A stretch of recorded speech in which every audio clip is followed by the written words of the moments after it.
I turn off this fan, the clock starts ticking down to me cooking from the inside. It's already unbearably warm. Hey friends, it's me, Amy Rebecca, your internet bestie for all things personal development, intentional living and dream chasing, and an average girl who's just trying to figure out how to live her best life. No one is allowed to judge me for how disheveled I look today.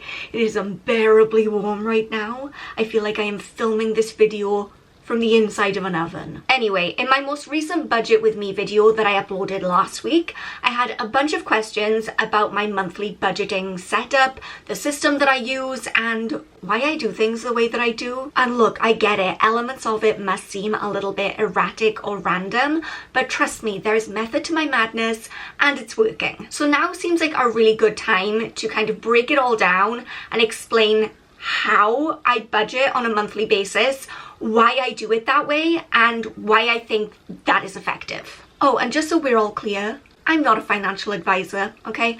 I'm just a girl with a spreadsheet, but this is what works for me. First things first, I feel like we need to talk a little bit about salary, because for all of us, ultimately our budget is going to depend on our income. Much like most other things in my life over the last 6 years, my income has been a little bit all over the place. I've switched jobs several times over the last few years. I've switched countries and therefore currencies several times over the last few years.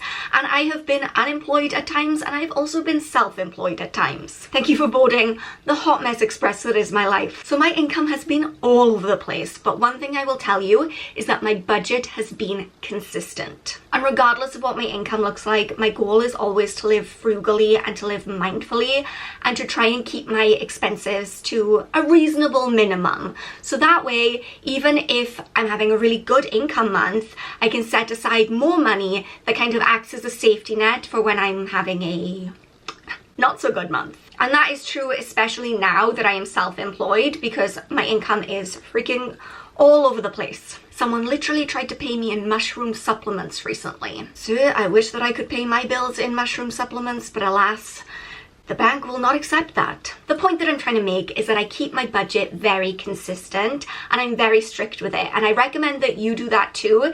Even if you are on a strict, consistent monthly salary that you know what you're going to be making each month, I would still try as much as you can to live a little bit below your means if possible. I know that we're in a freaking cost of living crisis right now, and they're putting security tags on the packets of butter in the supermarket because things are wild. But if you are able to adjust your budget to kind of live below your means, that does give you that little safety net, because at the end of the day, none of us know what's coming around the corner.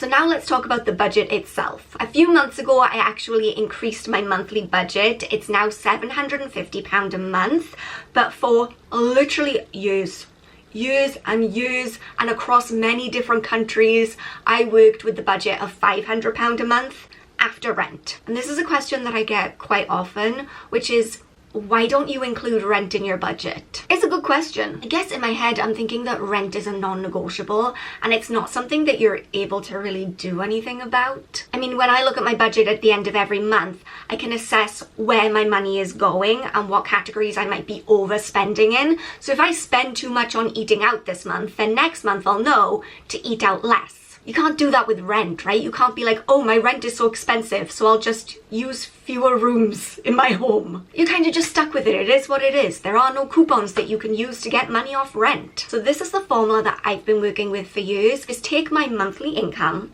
and then deduct the rent, then deduct my allocated monthly budget that I give myself, and whatever is left over goes into savings. I'm not going to go into savings in this video because that is a whole other topic for a whole other day. That is the very basic system that I've worked with since 2016, 2017, how old am I? A long ass time. That way I have money going towards rent, I have money going towards my savings in whatever capacity that is happening, and then I have my spendies for the month, like the actual money that I'm going out and spending here, there and everywhere on just living my life. And any money that I have left over out of that at the end of the month also goes into some form of savings, but we'll talk about that later. Now, if you're brand new to budgeting and you're like, okay, sounds great so far, but how do I know how much to allocate to spend each month?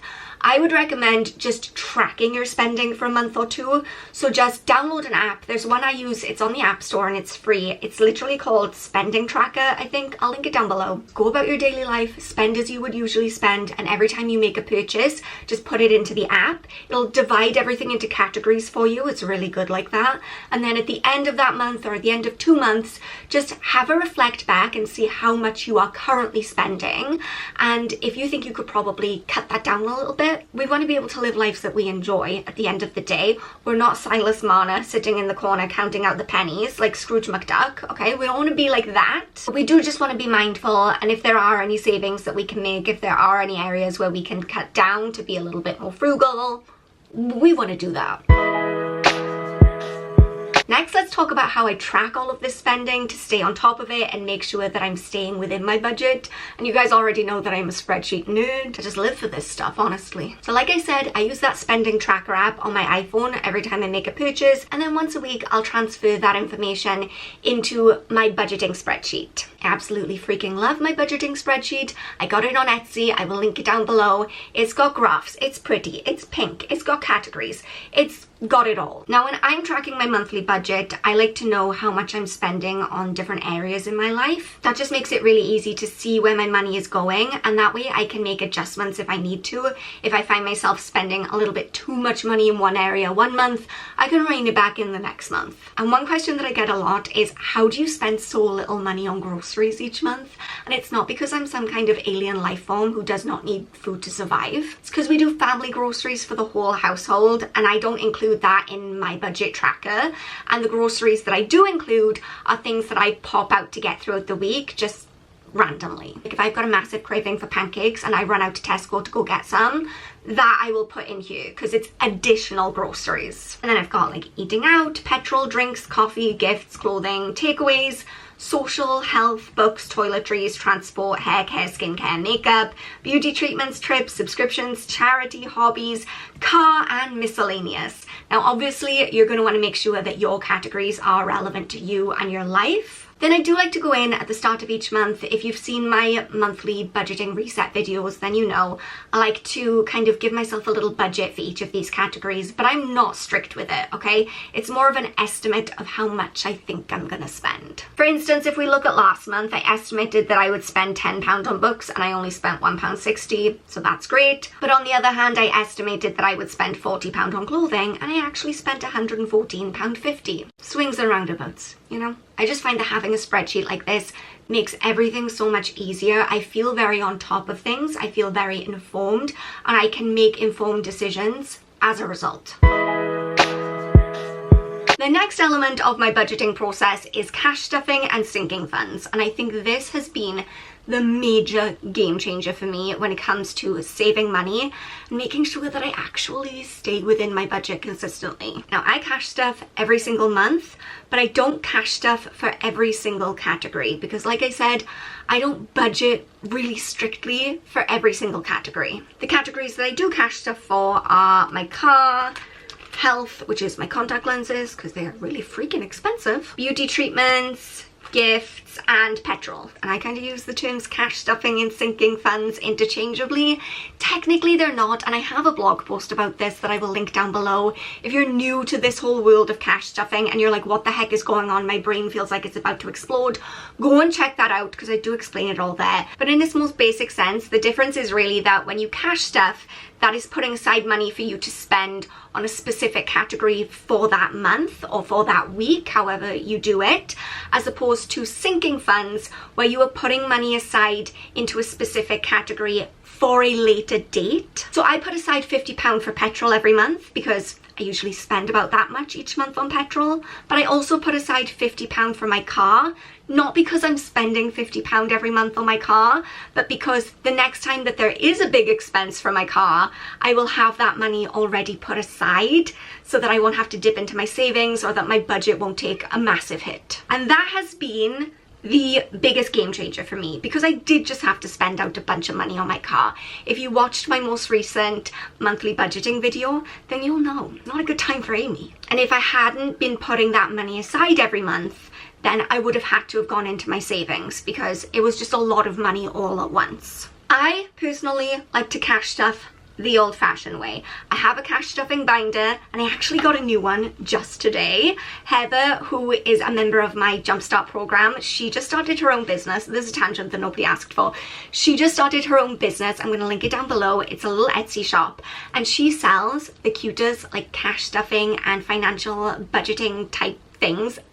Cute, adorable, and also so practical, because look how slimline this is. You could actually take this with you, put it in your bag, as opposed to this one, which is heavy and clunky. So from here on out, I'm going to be using this one for cash stuffing and this one for sinking funds. But when I cash stuff physically. I literally take cash and I put it into the little envelopes. So I put aside money every month for gifts. I put aside money every month for petrol. I know a lot of people have a lot of feelings about that. A lot of people don't want to deal with cash, and I get that. It's so much easier to do beep bap boop with the watch, the phone, the card, but the problem with that is it's too easy. I just feel like for me, psychologically, parting with cash feels harder than just tapping my card on the machine, and it makes me think twice about whether or not I actually want to spend the money. So that's why I use cash. However, you can do digital cash stuffing. People tell me all the time about different bank accounts and apps where you can do like not imaginary cash stuffing, but digital cash stuffing. So you have different digital pots where you move your money around. If you're a digital girly, go live your best technological life. I am a technophobe, so that does not suit me. I also want to touch a little bit here on cash stuffing and how I integrate that with my monthly budget, because when I first started doing this, I really confused myself a lot. Because at the start of each month, I take out all of my money for cash stuffing, £50 for petrol, £50 for car, £55 for beauty treatments, and all of that money, although it has not technically been spent, it is no longer available in my budget. I have not spent it, but it is earmarked to be spent on something specific. So what I've started doing is at the start of each month, I put my cash stuffing amounts into my budget. So let me show you in my September tab here. So I will scroll down near the bottom of my transactions tracker and I'll put in all of the amounts that I have cash stuffed. That way the money is then out of the budget. It's not available to spend on anything else. But the tricky part is, what happens when you do actually spend the money? And here's how I've kind of worked around that. For example, I have cash stuffed £30 for gifts this month. Let's say that I went out tomorrow and spent £20 on gifts. Then what I would do is just input that as per normal. What is the day today? So let's just say tomorrow I go out and I spend £20 on gifts. All I would then do is just edit the cash stuff amount. So 30 minus 20 is 10. So I still have another £10 left in my cash stuffing envelope. That is recorded. That is all taken into account within the budget in the spreadsheet, and that works for me. Is there an easier way of doing it? Maybe, probably. I don't know, but this is what's working for me right now. The final thing that I've started implementing as part of my monthly budgeting obsession is my little savings challenges. Like I said earlier, anything that I don't use out of my monthly budget goes into some kind of savings. And in the past, that would usually just go into my savings bank account. But now I like to take it and do something a little bit fun with it. So recently what I've been doing is a little £1 savings challenge. Looks like this. I have 50 little £1 coins on here, and every time that I have pound coins left over in my purse at the end of the month, I put them in a jar, I cross them off, and that way when the jar is full, I'll have £50 for a little treat. Anything else goes into my Christmas tin, and I'm not actually tracking how much I'm putting in there every month. I want it to be a little bit of a surprise once we get to December, because I just love surprises. So I'll be like loose change and coins, as well as any notes that I have left over, stuff it all in the tin, and in December we will crack that thing open and see how much is in there. I appreciate that this was a lot of information. I am sweating profusely. It is so hot in here. I hope that clarified some things and answered some of your questions, and I really hope that you found it useful. I'm going to leave some links in the description box for blog posts and other videos that will go into things a little bit more in depth if you want to, you know, keep learning. Also remember that this is a really hard time financially for a lot of us right now, and if you don't have money to put into your savings at the end of the month, if you are living paycheck to paycheck, you're not alone. I hope this video will help you to feel a little bit more in control of your finances and to give you an idea of where to start if you've never budgeted before. Remember that I love you so much. You are enough just as you are, and I will see you soon. Bye.